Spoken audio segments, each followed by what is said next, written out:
I came home from work one evening to find my mother and sister inside my apartment, ready to settle in. How thoughtful of you to remodel this place for your sister. Can you imagine coming home, key in hand, after pouring your entire soul into building your first real home, only to find your own mother and sister have not just moved in, but they've changed the locks? And then, to have your mom look at you and say, "How nice of you to renovate this place for your sister." My blood ran cold. In your dreams, I remember forcing out. Because when you spend your whole life being the easy one, people start to assume you'll just roll over forever. That you'll smile through the sting, nod when they twist the knife, and somehow still show up for family dinners with a gift and a thank you. For most of my life, that was me. The dependable one, the peacemaker, the one who always figured it out quietly in the background while louder voices took center stage. But there's only so many times someone can test your patience before something inside you just snaps. I'm 26. And up until about 6 months ago, I actually thought I had a decent relationship with my mom. Not great. Let's not pretend we were ever hugging it out over coffee, but functional. Civil. We talked every week, usually about my sister Leah or what my cousin's kids were up to. Typical small talk, the kind of stuff you half listen to while doing dishes. I never really noticed how one-sided those calls were until everything blew up. My sister, Leah, is 29. Growing up, she was the storm, and I was the shelter. Every family has that dynamic, right? One kid who burns through grace like matches, and another who quietly learns how to stay out of the smoke. Leah was always pushing boundaries. She crashed a car at 17 and had a new one within a week. Dropped out of college twice. Dated guys who gave off every single red flag in the book. And somehow, she was always the victim. My mom, for reasons I've never fully understood, treated her like a glass ornament. Fragile, precious, no matter how sharp her edges were. Me? I was sturdy, self-sufficient, not in need of the same kind of help. At least, that's how my mom always put it. I moved out the second I turned 18. Saved every penny from my part-time job, skipped spring breaks, missed parties, worked weekends because I knew if I ever wanted a place of my own, no one was going to hand it to me. And after 8 grueling years of grinding, juggling side gigs, and living below my means, I finally did it. I bought a small, slightly run-down apartment in a not-so-fancy, but quiet, part of town. It wasn't much, but God, it was mine. The walls were a dull yellow. The floor creaked near the bathroom. The kitchen cabinets had handles that fell off if you pulled too hard. But the place had potential. More than that, it had meaning. I spent every weekend for the next 3 months fixing it up. Painted the walls a soft gray blue I'd fallen in love with on some home design blog. Replaced the cracked tiles in the kitchen myself after watching way too many YouTube tutorials. Even installed a floating shelf system in the living room to display a few books and plants. I didn't have a lot, but every single thing in that space had a story behind it. The couch? Picked it up off Craigslist for a steal. Reupholstered it with my friend Emma over 3 pizza-fueled weekends. The TV stand?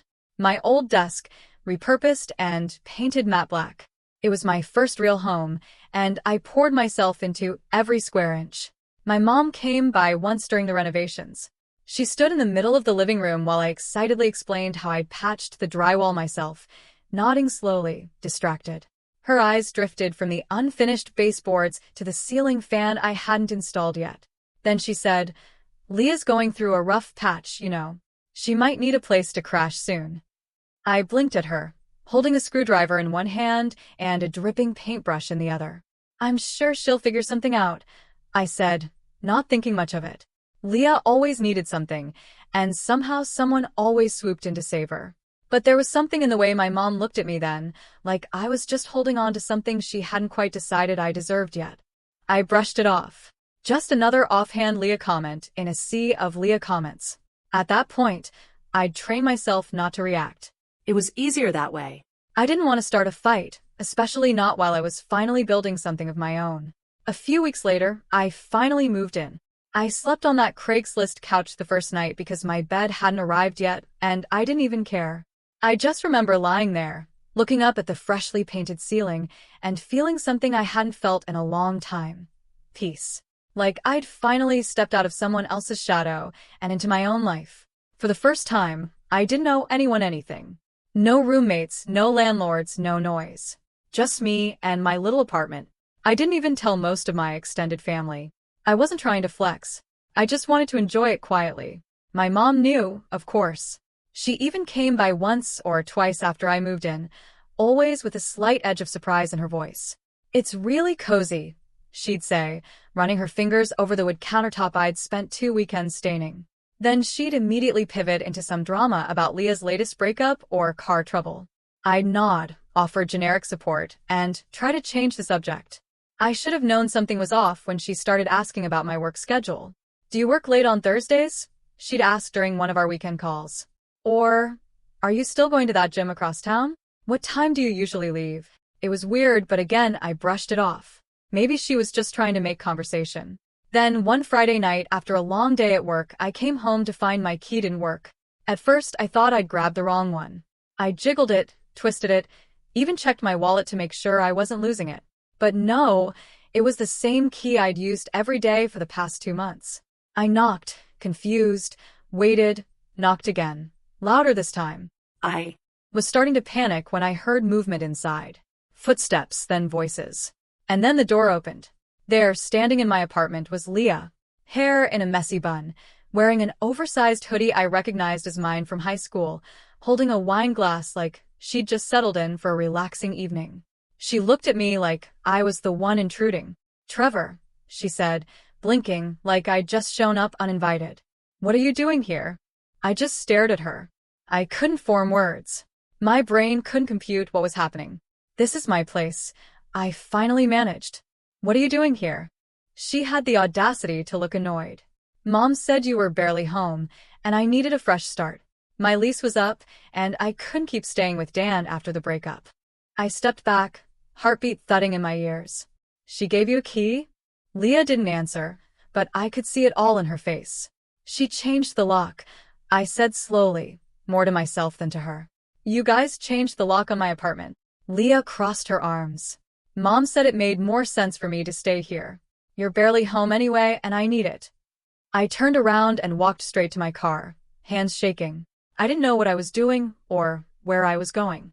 I just knew if I stayed 1 second longer, I was going to say something I couldn't take back. And the worst part? As I pulled out of the driveway, I caught a glimpse of her through the window, sitting back down on my couch. The one I reupholstered. The one we spent 3 weekends fixing up. That's when I knew this wasn't some misunderstanding. This wasn't some temporary situation. They planned this. And that's when everything changed. When I say I sat in my car for over an hour that night, I mean it literally. Engine off, headlights dimming, phone buzzing with 2 missed calls from my mom and a text from Leah that said, "Didn't mean to upset you. Come back when you've calmed down." I read it 3 times. Calm down? She was living in my apartment, using my things, drinking wine out of a glass I bought from a thrift shop for 50 cents and was proud of. And now she was telling me to calm down. I didn't reply. I just stared through the windshield at the dark suburban street, trying to process how this had happened. How I had become the one knocking on a locked door while my sister settled into a home I built with scraped knees and maxed-out energy drinks. The betrayal wasn't loud. It wasn't explosive. It was subtle, cold, calculated. I ended up crashing at a friend's place that night. An old college buddy, Marco, who didn't ask many questions, just handed me a blanket and said, "You good?" And I said, "Yeah," even though I clearly wasn't. I didn't sleep much. The next morning, I drove straight to my apartment complex and parked across the street. I wasn't sure what I was doing, but I wasn't going to just disappear. I needed answers. Closure. Justice, if that was even still a thing in this situation. But when I got out of the car and tried my key again, nothing had changed. Leah was still there. I knocked harder this time, louder. After a minute, the door opened and this time, my mom was standing next to her. I don't know if they were waiting for me or what, but the whole thing felt staged. My mom's arms were crossed. She didn't look surprised to see me. "We need to talk," she said. "Yeah, no kidding," I snapped, stepping inside. My eyes flicked to the living room. Leah's shoes on my rug, her duffel bag spilling clothes onto the floor, my bookshelf rearranged. A framed photo of her and her ex-boyfriend was now on my side table, like this was some Airbnb she was making her own. I stood there, jaw clenched, and my mom launched into what I can only describe as a lecture. "Trevor, sweetheart, I know you're upset, but you have to look at the bigger picture here. Leah's been through a lot. The breakup, the car getting repossessed, her job falling through. And that's my problem now. My voice was sharper than I intended. You gave her a key to my place without asking. You changed my locks. Mom waved a hand dismissively, like I was being dramatic. We didn't change them. We just had a locksmith come in. That's literally changing them, I barked. Leah rolled her eyes. God, Trevor, it's not like I'm wrecking the place.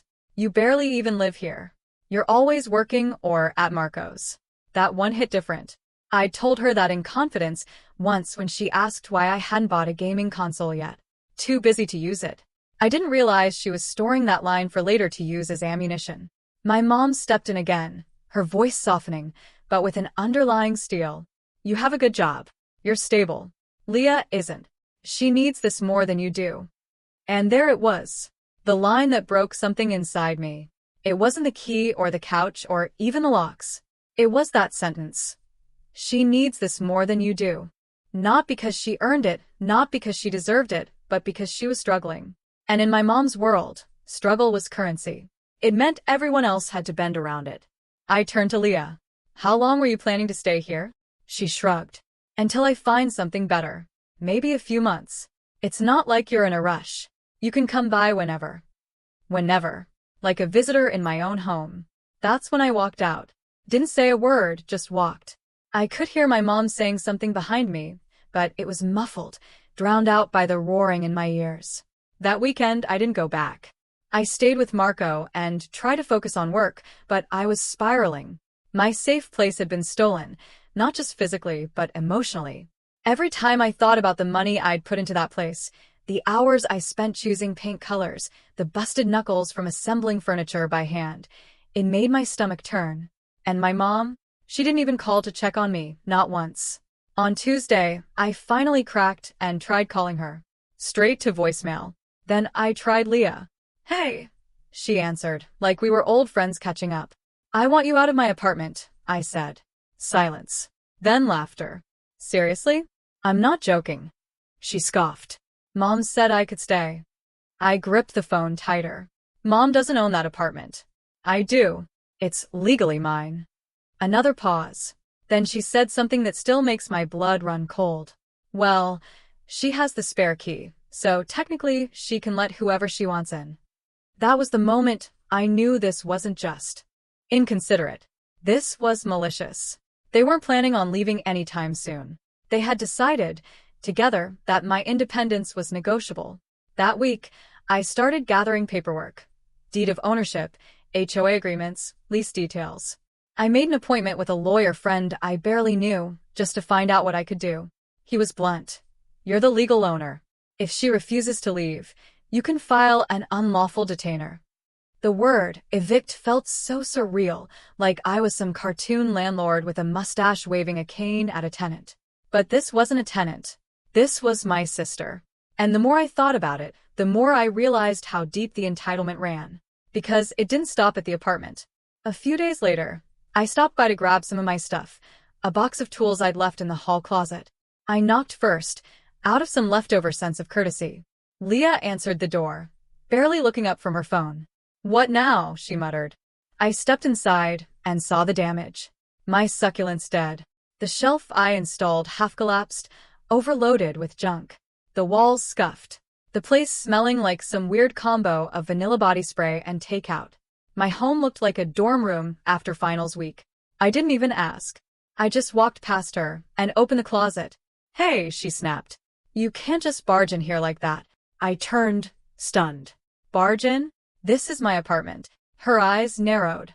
Not when I'm living in it. That was the last straw. I pulled out my phone, opened the voice memo app, and hit record. This is Trevor Barnes.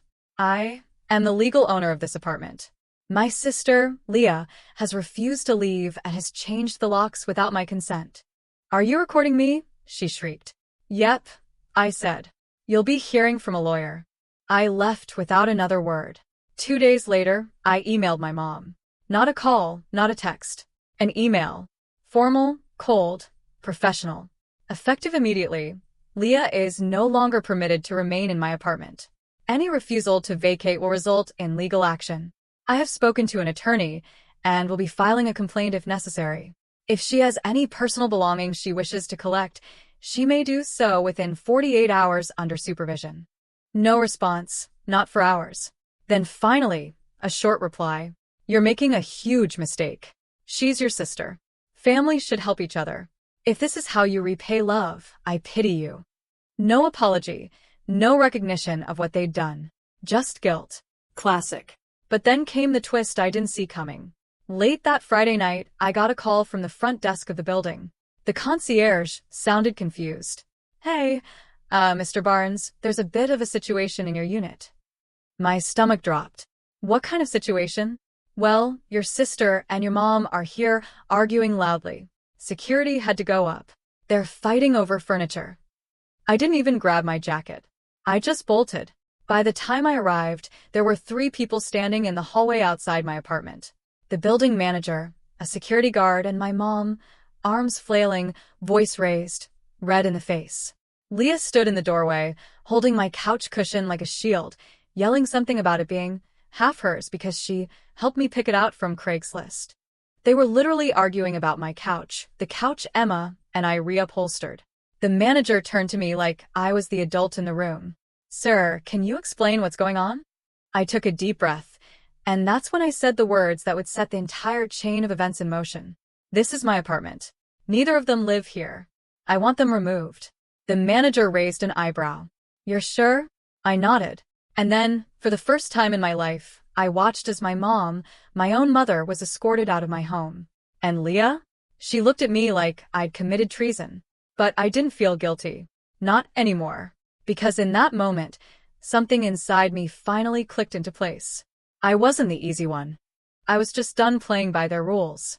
I wish I could tell you that watching them walk out was some glorious, empowering moment, that I stood tall with my arms crossed like the final scene of a movie, the soundtrack swelling behind me as justice was finally served. But the truth? I collapsed onto the floor the second the door closed behind them. The couch cushion Leah had been arguing over was still on the floor, its fabric stretched where she'd clutched it like a lifeline. A weird symbol of how twisted everything had become. That couch wasn't just a piece of furniture. It was a project, a memory, a metaphor. And now it looked like a battlefield trophy. I sat there, shoulders hunched, staring at the dent where her duffel bag had been. The faint smell of her body spray still lingering like smoke after a fire. I'd won, technically, but I didn't feel like I'd won. I felt wrecked. The next few days were a blur. I took time off work, not because I wanted to, but because I couldn't concentrate. My phone stayed silent, except for a couple of texts from Marco checking in. You good, man? Need a beer or 10? I didn't answer right away. I didn't know how to explain that the person who hurt me most wasn't some ex or coworker. It was my mother, and that it wasn't a clean wound.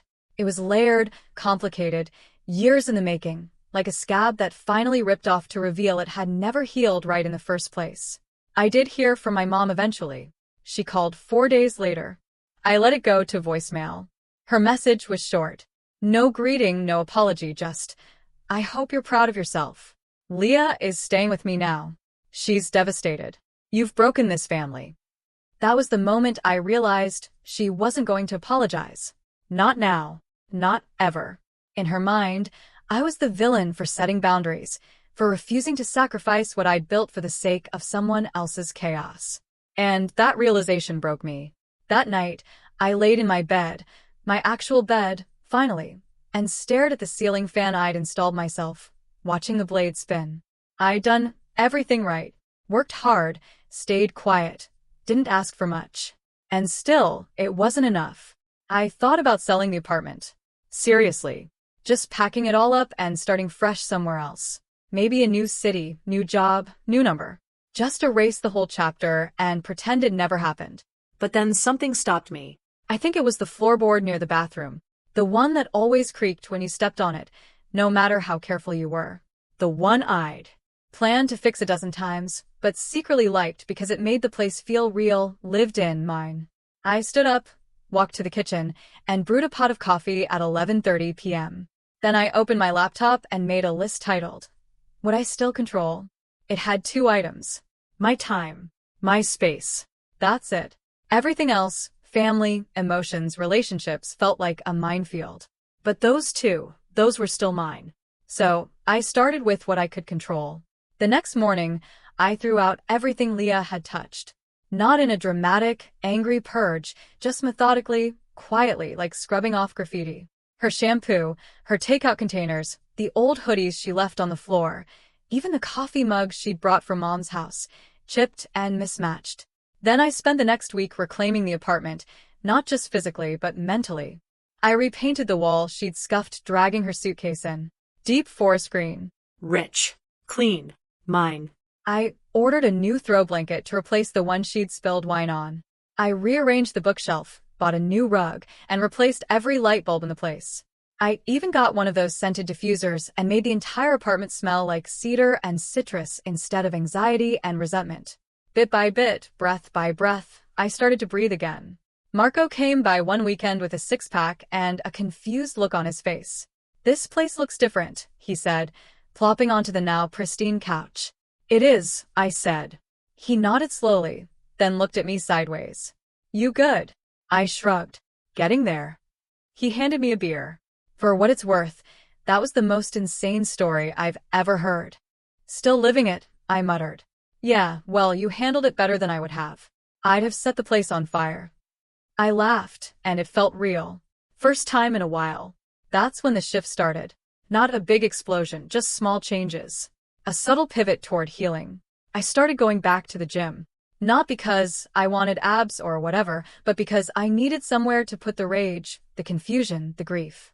I stopped answering my mom's calls. At first, it felt like holding my breath underwater. But over time, it became easier, liberating even. I set my phone to do not disturb every evening after 7 o'clock. Stopped checking social media. Started journaling instead. One night I wrote, "I used to think being the bigger person meant keeping the peace. Now I think it means protecting your peace." I taped that to my fridge. Eventually, I signed up for a local woodworking class. Totally random. I'd never worked with wood before, beyond the occasional IKEA nightmare, but I needed something tactile, something I could shape with my hands. By week 3, I'd made a small end table with dovetail joints and a walnut top. It was crooked, wobbly, but it was mine. The instructor, an older guy named Ron, clapped me on the back and said, "You got an eye for it." "Just learning," I said. "Aren't we all?" He grinned. Meanwhile, life outside the apartment kept moving. Promotions opened up at work. I didn't take them yet, but I felt the pull again. The ambition I'd buried beneath survival mode was waking up. One Friday afternoon, my manager asked if I'd consider mentoring a new hire. I hesitated. I'd barely been holding myself together. How could I guide someone else? But I said yes. Her name was Grace, 22, fresh out of college, full of ideas and nerves. Watching her ask questions and light up with every little success reminded me why I'd started this job in the first place. "You're really patient," she said one day. I blinked. "What?" "You explain things like you actually care if I understand." I smiled. Someone did that for me once. It wasn't true. No one really had. But I wanted to be that person for someone else. Around this time, Leah posted a photo on Instagram of her new studio apartment. I stared at it for a full minute. It was clearly my mom's basement dressed up with some string lights and a filter. Her caption read, "Sometimes life forces you to rebuild. And sometimes that's a blessing in disguise." No mention of me, no apology, just a curated version of the truth, where she was the phoenix, and I was the fire. I didn't like it, didn't comment, didn't say a word. Because I'd stopped needing her to acknowledge what she did. She'd taken something from me. Yes, but I'd taken something back myself. One night, I came home from class and stood in the entryway of my apartment, just looking. The green wall, the new table, the faint scent of cedar and lemon. It didn't feel like a war zone anymore. It felt like a home. Mine. That's when I made the decision. I pulled out my laptop, opened a blank document, and titled it The Next Move. And at the top, I wrote, "Find a lawyer." Because while I'd spent the last few months healing, they hadn't stopped. I'd gotten wine through a cousin that my mom had been telling people I'd kicked them out onto the street and stole back the apartment. And Leah? She was applying for a loan using my address as her residence history. That's when I knew it wasn't over. Not yet. But this time, I wasn't reacting from a place of pain. This time I was planning. And I was ready. It's strange how clarity arrives. Not like a thunderclap, but like sunrise through blackout curtains. Slow, subtle, relentless. One minute you're sitting in silence trying to forget what they did to you. The next, you realize forgetting isn't justice. It's just silence in disguise. And I wasn't interested in silence anymore. Leah and my mom had crossed a line that could never be uncrossed. They didn't just violate my space. They weaponized my kindness, twisted it into a weakness, exploited it, and expected me to thank them for it.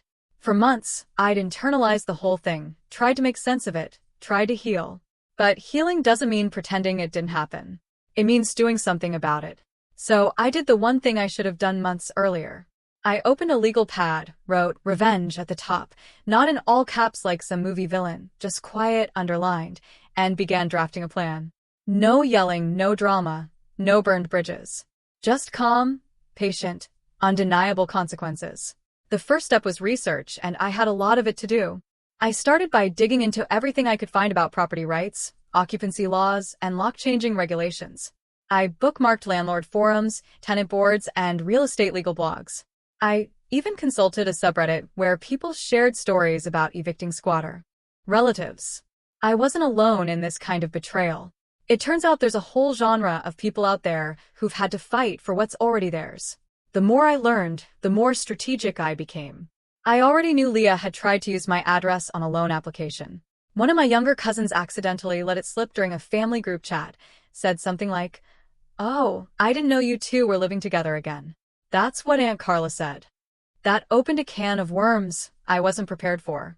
But I was glad it had spilled, because now I had proof. See, Leah never updated her address officially when she moved in. She just used mine. Probably thought it didn't matter. But using someone's residence without permission on a legal or financial document, that's a line you can't blur. And I was going to press on it. So I called up a lawyer. Not the friend of a friend I saw months earlier. I wanted someone sharp, professional, a bulldog in a blazer. I found her through an online review rabbit hole.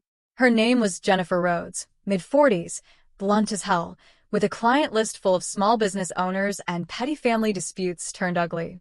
I sent a long, detailed email. She called me within 24 hours. "I read your message," she said. "Sounds like your sister and mother are riding shotgun in a car they don't own." "That's one way to put it," I replied. She chuckled. "You want scorched earth or a velvet dagger?" I paused. "Something in between. I don't want to destroy them. I want them to understand they crossed a line and make sure they can't do it again." "I can work with that," she said. We met in her office 2 days later. She sat across from me, flipping through printed screenshots, text messages, HOA documents, and bank statements I'd organized into a 3-ring binder. I'd never been more prepared for anything in my life. When she finished, she nodded once. "This is clean. You've got ownership, paper trail, intent. Hell, you even have the emotional manipulation in writing. That voicemail from your mom." She whistled. "That's Exhibit A in a civil harassment case if you wanted one." I blinked. I didn't even think of that. "Well, I did," she said, snapping the binder shut. "Here's what we're going to do." And that's when the plan began. We started small. First, Jennifer drafted a cease and desist letter addressed to Leah.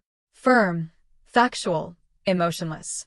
It laid out that she was never a legal tenant, that her use of my address on financial documents was a violation, that any future misrepresentation would result in immediate legal action. It even included a demand that she remove any personal belongings still on the premises within 10 business days, or they'd be discarded. The letter was sent via certified mail and email and delivered to my mom's address. I didn't hear anything for a week. Then an email from Leah. "Wow, real mature, Trevor. You couldn't even pick up the phone? You're seriously threatening me with a lawyer now after everything I've been through?" I didn't reply. I forwarded it to Jennifer. She smiled. "Perfect. Emotional manipulation classic. We'll use it if needed." Then came the second stage, address fraud. Jennifer filed a complaint with the Consumer Financial Protection Bureau. Then we submitted a written report to the credit agency Leah had used on her application, backed up with property ownership records and timestamps. This wasn't about getting her arrested. It was about blocking her from using me again. Next, I contacted my building's HOA and formally requested to block any guests associated with Leah or my mother from being granted entry without my written consent. The building manager was more than willing to comply, especially once I showed them the footage security had recorded the night of the couch incident. That footage? Oh, I forgot to mention, I requested a copy of it, and I watched it more than once. It wasn't just arguing. It was my mom screaming about how I owed Leah a place to stay. Leah trying to unplug my TV while the security guard pulled her hands away. The raw entitlement caught on camera like a bad reality show. I didn't post it anywhere, but I saved it just in case. Then came the social piece. I wasn't about to go on a family smear campaign, but I didn't want to stay silent anymore either. So I did something subtle. I made a post. A single Instagram photo. The green painted living room wall, my new end table, a steaming mug on top, captioned, "Rebuilding means reclaiming, brick by brick." No drama, no names, but everyone knew what it meant. And that apparently burned, because within 24 hours I got a text from my mom. "Trevor, that post was petty and unnecessary. You're making us look bad." I stared at the screen for a full minute, then typed back, "I don't have to make you look bad. You did that yourself." She didn't reply, and I didn't need her to. Around this time, I started gathering allies, quiet ones. Cousins who'd always whispered about the favoritism, but never said it out loud. A family friend who admitted she'd seen the cracks years ago, but didn't want to get involved. People began reaching out. "Hey man, I didn't realize it was that bad. I always wondered why Leah got away with so much. My mom said your mom's been telling everyone you kicked Leah out with no warning. That true?" And for the first time, I didn't deflect. I told the truth. Yes, she stole my key, took over my home, changed the locks. My mom helped her. I gave them weeks to leave. They refused, so I had to escalate. People went quiet after that, but they stopped calling me the villain. Meanwhile, Jennifer helped me draft a letter to my mortgage company, ensuring they added a flag to prevent any co-signing or inquiries under my name. We added a fraud alert to my credit. I locked down everything because this wasn't just about revenge anymore. It was about protecting what I'd built. And once I was certain every legal door had been closed to them, I waited. Because I knew something was coming. Something big. And when it came, I'd be ready. It didn't come all at once. That's the thing about real consequences. They don't usually show up with a dramatic soundtrack or a viral video. They creep in like fog, silent, inevitable. It started with a knock at my door. I opened it to find a courier holding an envelope with my name neatly printed on the front. Inside was a letter from Jennifer, my lawyer, with a note clipped to the top. "Thought you'd want a hard copy of this. Enjoy." The letter itself? An official notice from one of the credit bureaus confirming that a fraudulent address had been removed from an active loan application and the applicant had been notified. The phrasing was dry, bureaucratic, but the weight behind it, that was the first domino. A few days later, I heard from my cousin Melissa. She's one of the few relatives I still trusted. Smart, observant, a little too quiet at family events. She sent me a message that simply read, "Leah's loan got denied. Big scene at Aunt Carla's house. She's blaming you." I stared at the message for a long time before replying. I didn't take anything from her. I just stopped giving. Because that's what it had always been. Giving and giving and giving until I had nothing left. It wasn't just a loan either. Apparently, Leah had been planning to use that loan to start some kind of wellness business. One of those pop-up boutique things selling crystals and overpriced herbal teas out of a storefront she hadn't even secured yet. She'd already ordered inventory, told friends, bragged about it on her social media. Now, without the loan, it all unraveled. Her Instagram went quiet for 3 weeks, then suddenly reappeared with a new caption, "Taking a break from toxic energy. Protecting my peace." Classic Leah. Meanwhile, I received an email from my HOA board. One of the residents had filed a complaint that 2 women were repeatedly trying to enter the building using a disconnected access code. They were denied each time, thanks to the block I'd put in place. I asked if security footage confirmed who it was. They replied with a still image. There they were, my mom and Leah standing outside the glass entry doors. My mom visibly fuming while Leah stared at her phone like the code was just slow to load. I saved the image. Not out of pettiness, out of proof, because I knew what was coming next. Sure enough, a week later, my mom called again. After weeks of silence. After months of guilt-tripping and half-truths, She finally left a voicemail that began with, "We need to talk. It's not what you think. Leah's just been under a lot of pressure lately." I didn't listen to the rest. I saved it, forwarded it to Jennifer, then blocked the number. Because now I had everything in writing, and it was time to use it. Jennifer helped me draft a formal legal notice, something I never thought I'd send to my own family. It included documentation of trespassing attempts, misuse of address, previous illegal occupancy, and the refusal to vacate when asked. It cited local statutes. It mentioned potential civil harassment proceedings. It was beautiful. We sent it to both Leah and my mom via certified mail. This time, the silence was immediate. No calls, no emails, no toxic energy posts. Just quiet. Until one morning, I got a call from a number I didn't recognize. I almost let it go to voicemail until instinct told me to pick up. It was my uncle, my mom's older brother. We hadn't spoken in years. "Trevor," he said.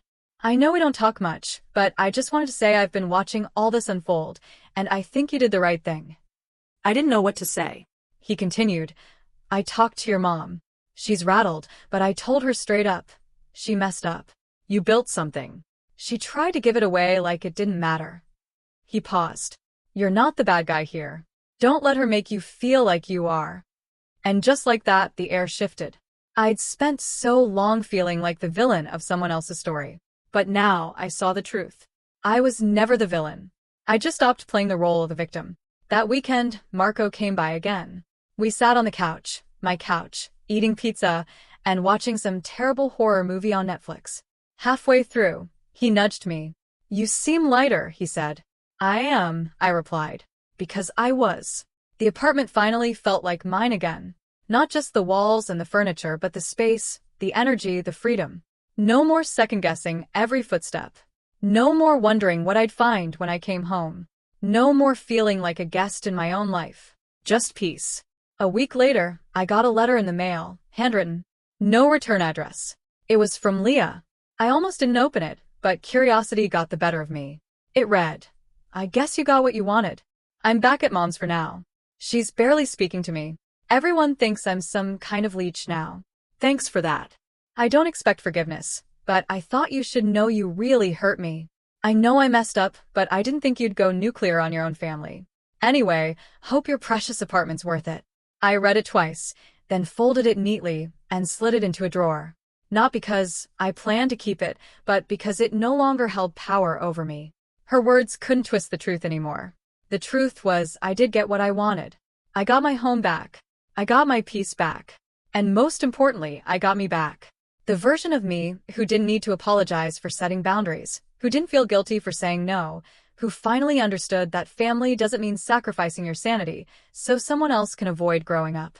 In the months that followed, I kept building. The apartment became something of a haven. Friends would come over and say things like, "Man, this place just feels good." And I'd smile, knowing exactly why. I started teaching Grace, my mentee at work, more advanced stuff. She got promoted, called me her career big brother. That one stuck. And Jennifer? She sent me a Christmas card that said, "To my favorite client who took down a family empire with receipts and grace." I laughed out loud because yeah, it kind of felt like that. Eventually, I did see my mom again at a family event, a cousin's wedding. She looked older, tired, worn down by the weight of her own denial. We locked eyes once across the room. She looked away first. I didn't approach her. I didn't need to. I had nothing to prove anymore. Because in the end, revenge wasn't about ruining her.